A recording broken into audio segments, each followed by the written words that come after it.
সুলতান পদক 2026 পেলেন সুরভি ফাউন্ডেশনের প্রতিষ্ঠাতা চেয়ারম্যান ও চারুকলার সাবেক শিক্ষার্থী সৈয়দা ইকবাল মান্দ বানু। বরেণ্য চিত্রশিল্পী SM সুলতানের 103তম জন্মবার্ষিকী উপলক্ষে তার হাতে এই সম্মাননা তুলে দেন 21শে পদকপ্রাপ্ত চারুশিল্পী অধ্যাপক ডক্টর মোহাম্মদ আব্দুস সাত্তার।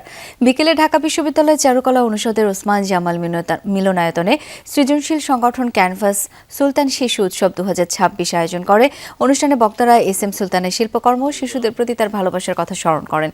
অনুষ্ঠানের শেষ অংশে চিত্রাঙ্কন প্রতিযোগিতায় বিজয়ী শিশুদের হাতে পুরস্কার তুলে দেন অতিথিরা।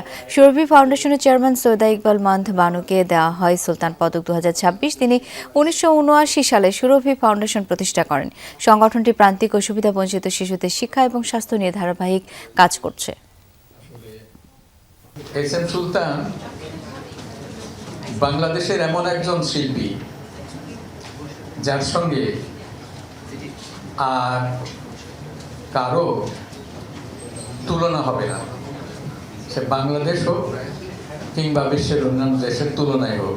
কিংবদন্তি শিল্পী MS সুলতানের 103তম জন্মবার্ষিকী উপলক্ষে সুলতান শিশু উৎসবে আসতে পেরে অত্যন্ত আনন্দিত। আজকের অনুষ্ঠানে আমাকে সম্মানিত করার জন্য আমি সকলকে আন্তরিক ধন্যবাদ জানাই।